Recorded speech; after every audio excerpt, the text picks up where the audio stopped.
السلام علیکم دوستو، بسم اللہ الرحمن الرحیم۔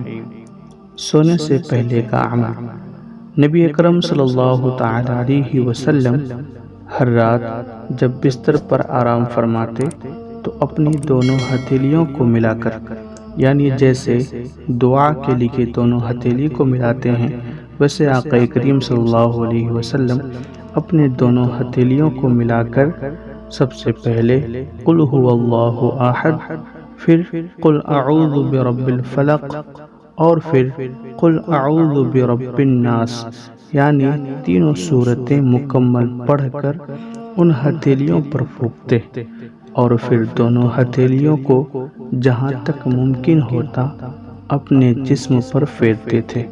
پہلے سر اور چہرے پر ہاتھ پھیرتے اور پھر سامنے کے بدن پر ہاتھ پھیرتے۔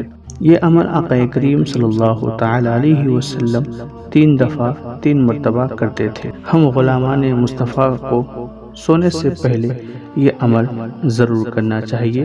ایسا کرنا یہ پیارے آقا صلی اللہ علیہ وسلم کی سنت ہے۔